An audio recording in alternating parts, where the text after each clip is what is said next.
Alors aujourd'hui, je te propose une recette toute simple, pleine de soleil et de fraîcheur, parfaite pour les beaux jours, une simple crème de maquereau maison à tartiner sur du bon pain grillé avec des petits ingrédients qui sentent bon la campagne et la mer.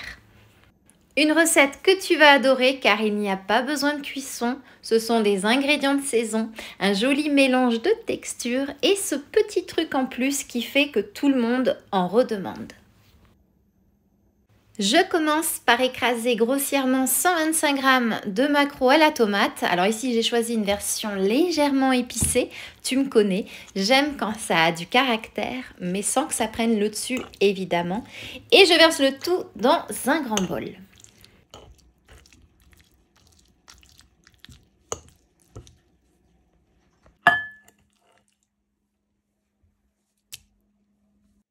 Ensuite, j'ajoute une cuillère à café de moutarde à l'ancienne,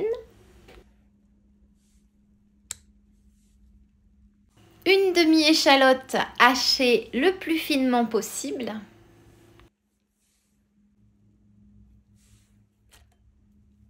et bien sûr le zeste d'un citron bio. Le citron, c'est ce petit clin d'œil méditerranéen que j'aime glisser un peu partout, ça réveille le tout sans forcer.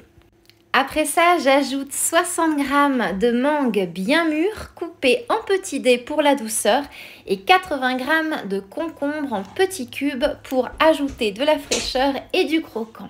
C'est une alliance que j'aime beaucoup, le fruit, le végétal, le poisson, comme un petit antipasto maison mais à tartiner. J'incorpore ensuite 100 g de fromage à tartiner doux et crémeux et une pincée de sel, juste ce qu'il faut.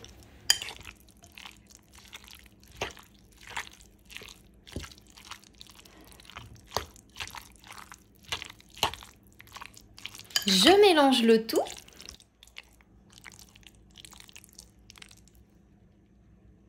Et je termine avec une poignée généreuse de ciboulettes fraîchement ciselées. Tu peux aussi mettre de l'aneth si tu préfères remplacer la ciboulette ou alors pourquoi pas de la mentuccia si tu en trouves, mais bon là je m'emballe peut-être un peu trop. Bon, et maintenant je prépare quelques tranches de pain, un peu de baguette que j'avais et du pain maison aux graines que je coupe et que je passe au four avec un filet d'huile d'olive comme on ferait des crostini. Et voilà, une crème de maquereau bien fraîche et bien parfumée, riche en saveurs que tu poses sur la table avec un grand sourire parce que c'est simple, c'est rapide et ça va bluffer tout le monde.